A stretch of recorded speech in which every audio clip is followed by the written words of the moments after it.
I turned 18 on a Wednesday. No cake, no candles, just a gift wrapped hastily in brown paper and a plane ticket tucked inside a worn leather wallet. The gift confused me. A fountain pen, old and heavy, with a single line engraved along. It sighed, "To stand alone is to truly fly." Mom smiled thinly when I opened it. Dad checked his watch. They said nothing else. And 20 minutes later, we were driving to the airport. The sky outside was gray, pressing down like a hand on my chest. In the car, they spoke about traffic, about the cost of checked bags, meaningless things, while I sat silent, clutching the pen, feeling the questions swell inside me. At the terminal, they moved briskly. No hugs. Dad thrust a printed boarding pass into my hand. Mom adjusted my jacket like she couldn't quite meet my eyes. Then, a voice behind us. "Ellie, is that you?" It was Mrs. Langford, our old neighbor from 3 streets over. She stood there with a shopping bag in one hand, frozen halfway between a smile and something else, something like pity. "Oh," she said, voice too bright. "All grown up now, I see. Safe travels, dear." I tried to smile back, but she was already glancing at my parents, then quickly away, as if she'd seen something she wished she hadn't. That was the moment I knew, even before the final words were spoken, that something wasn't right. Mom placed a hand briefly on my shoulder. Her fingers were cold. "You'll understand someday," she said, her voice catching, "when you're strong enough to stand alone." And then they were gone. No long farewell, no second glance, just the murmur of strangers wheeling suitcases around me, and the crackling voice of the departure announcements overhead. I stood there, clutching a plane ticket I hadn't asked for, under a flickering departures sign that buzzed like a dying light. The pen felt heavy in my pocket, the engraved words pressing against my skin like a brand. Somewhere deep inside, a small voice whispered, "You're not being sent away for your own good. You're being erased." The silence was the easy part. It was what came after that truly hurt. At first, I thought I had simply been forgotten. A busy family swept up in their lives, too distracted to pick up a phone. But then came the whispers. It started with a postcard. From a distant cousin, a cheery note scribbled with forced excitement. "So proud of you, Ellie. I heard you're living in Paris now, living your dream." Paris? I was barely affording instant noodles in a crumbling studio apartment downtown. Then, a former Sunday school teacher emailed congratulations about choosing ambition over obligations. A line so loaded it knocked the air out of me. The narrative took shape faster than I could stop it. In my parents' version of the story, I hadn't been abandoned. No, I had abandoned them. They told everyone I had landed a prestigious scholarship overseas, that I was too busy, too important, to stay in touch with the simple family who had given me everything. That I had chosen to walk away. The photos came next. Family albums posted online, smiling birthdays, sparkling Christmases, all featuring captions like, "Proud of our son, who never forgets where he comes from." There was no empty chair at the table, no missing face, no whispered grief. In their carefully curated world, I hadn't just vanished. I had been rewritten into a parable, a cautionary tale of pride and abandonment. Sometimes strangers would message me, asking why I'd turned my back on such good people. Each note another stone quietly stacked on my chest. I realized then, it wasn't enough for them to erase me. They needed the world to think they had never failed at all. The first real crack came a year later, at a funeral. A second cousin, someone I barely remembered, passed away. The service was small, gray, heavy with rain and regret. I almost didn't go. But something pulled me there, a stubborn, aching curiosity. I stood near the back, invisible among faces I used to know, listening to polite condolences and the low hum of grief. That's when I heard it. 2 rows ahead, a woman I vaguely recognized, Mrs. Draper, a friend of my mother's, leaned close to another mourner and whispered, "Such a shame about Ellie Harris. Her poor parents. She turned her back on them after they sacrificed everything. Paris will change a girl, I suppose." Paris. Again, the lie had rooted so deep it had become truth to everyone but me. Later, outside by the dripping hedges, I approached. Mrs. Draper. She didn't recognize me at first, or maybe she pretended not to. When I introduced myself, her face stiffened.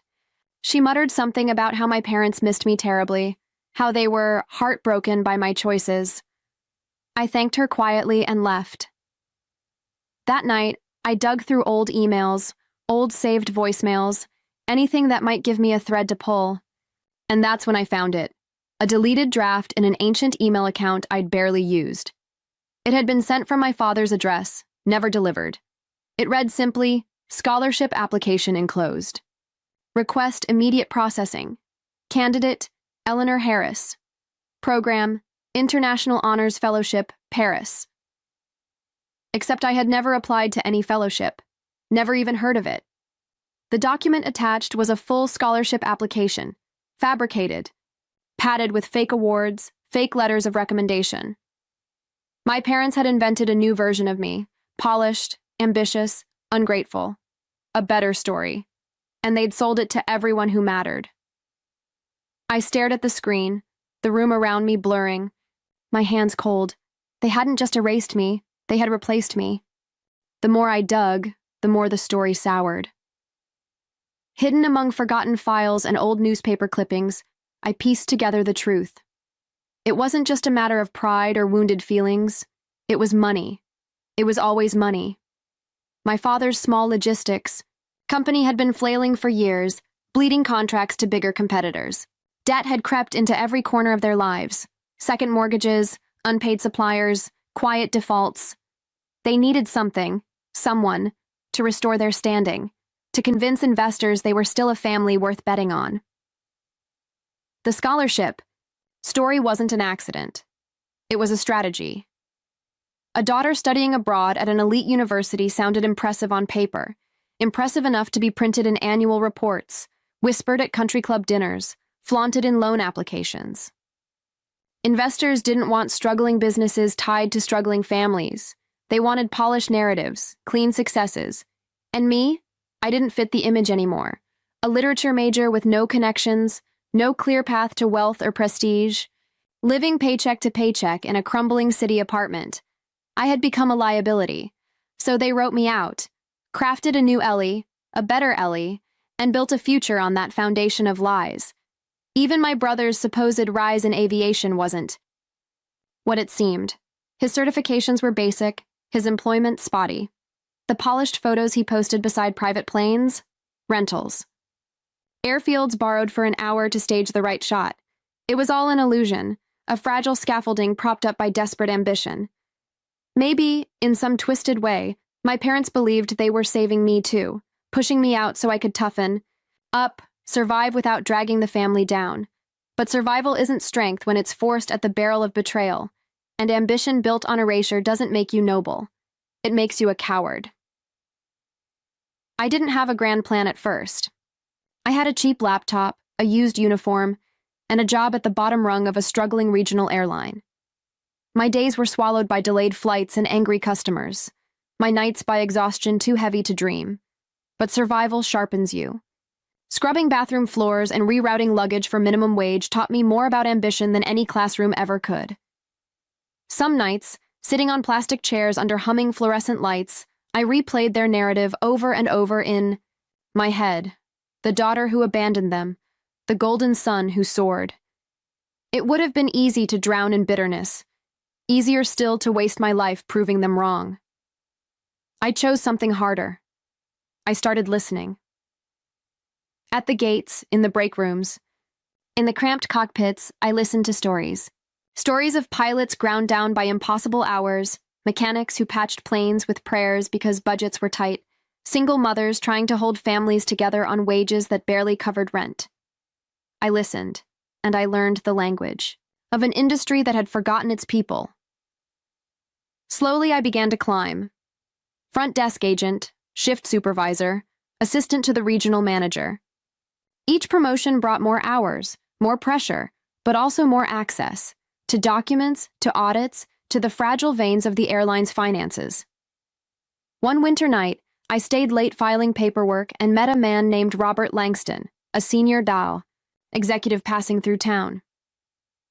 We spoke over burnt coffee about lost luggage, bad weather, the quiet desperation at the heart of smaller airlines. I must have said something that caught his attention, because a week later, he called me personally, offering mentorship. I didn't ask why. I just said yes. Mistakes still happened. I trusted the wrong people more than once. I gambled on a business partnership that drained my savings to the last dollar. I spent a year clawing my way back from that failure, quieter, sharper, less willing to believe in easy promises. Over time, my motivation shifted. It was no longer about proving my family wrong.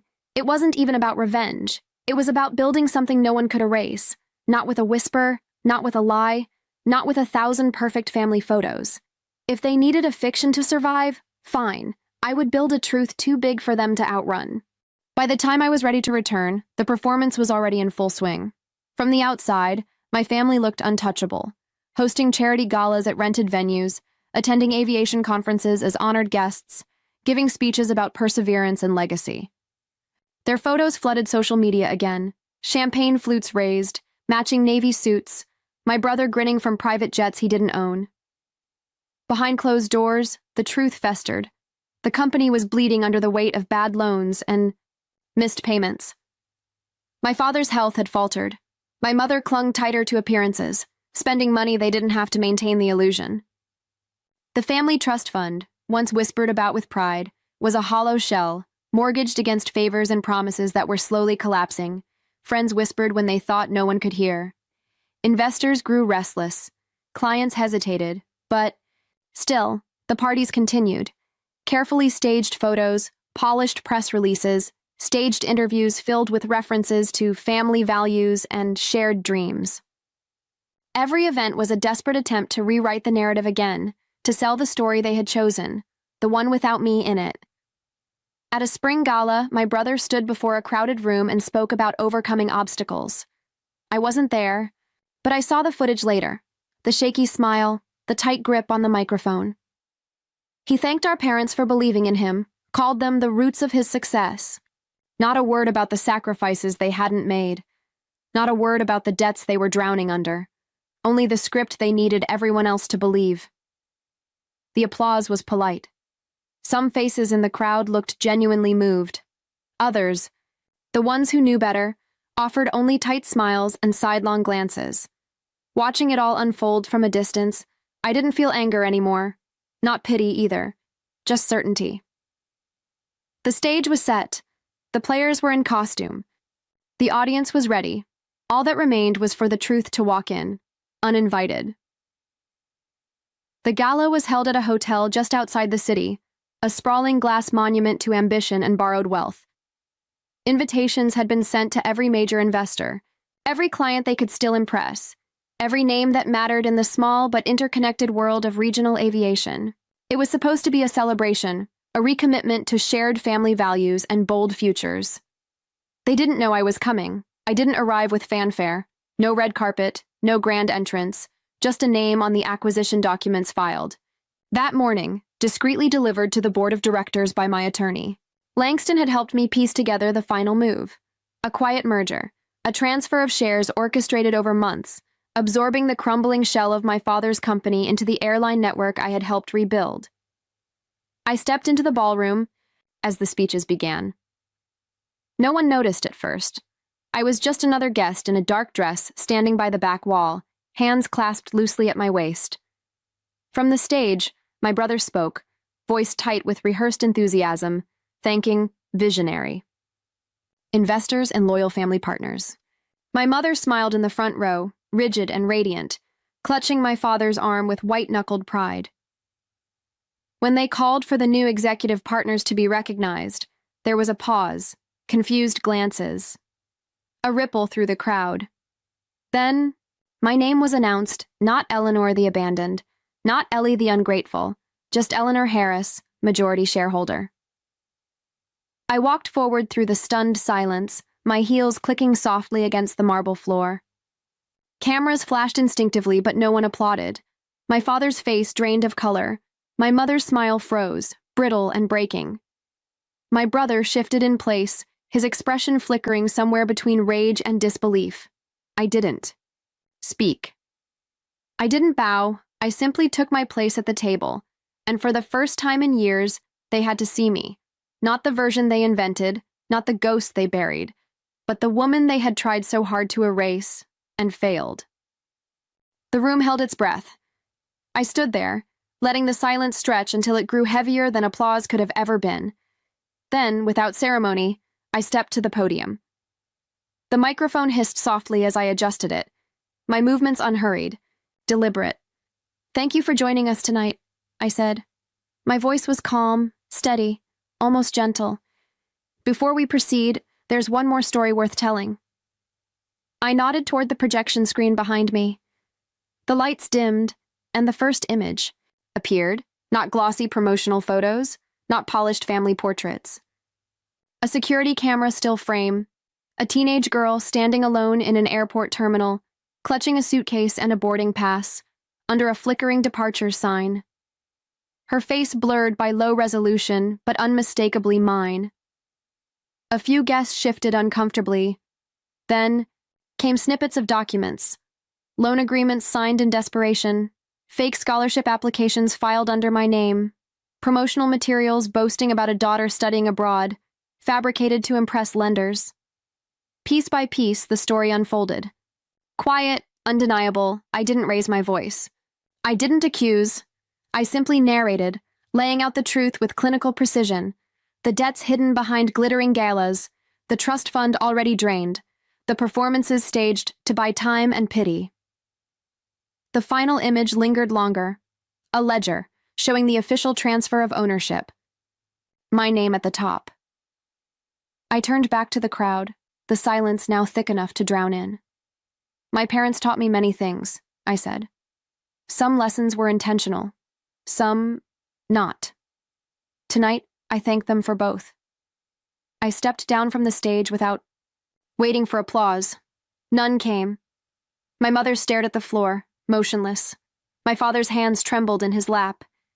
My brother sat stiff and pale, his lips pressed into a thin, bitter line. Around them, the guests, those who had once smiled so easily, now looked everywhere but at the family they had come to celebrate.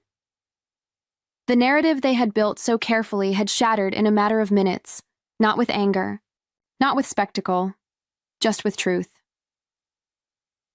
I didn't stay for the rest of the gala. While murmured excuses filled the air and polite chaos rippled through the ballroom, I slipped away through a side exit, leaving behind the clinking glasses, the forced smiles, the brittle legacy collapsing in on itself. Outside, the night was crisp, the sky clear and endless. I walked across the quiet parking lot, heels clicking softly against the pavement, the cool air sharp and clean in my lungs. I wasn't angry, I wasn't triumphant. I felt free. At the edge of the lot, near the valet stand, I caught a glimpse of a familiar figure. It was my brother. He didn't call out. He didn't move closer. He just stood there, hands shoved deep into his pockets, staring at me like he wanted to say something but didn't know how. For a long moment, we simply looked at each other, two strangers stitched together by blood and broken history. I gave a small nod, not of forgiveness, not of reconciliation, just acknowledgement. He didn't return it. I turned away first, as I opened the car door, my phone buzzed once in my pocket. A missed call. Mom. No voicemail. No text. Just the echo of a number that used to mean home. I slid the phone back without answering. Some ghosts are better left unanswered. As I drove away, the lights of the ballroom faded behind me, shrinking into nothing. Ahead, the highway stretched, wide and open under the stars. I wasn't running anymore. I wasn't chasing anything either. I had nothing to prove, no one to impress, no debt left to pay, just a quiet life ahead, and the simple, stubborn truth that had carried me this far. Some stories aren't rewritten, some people aren't erased, some flights once taken never land the same again.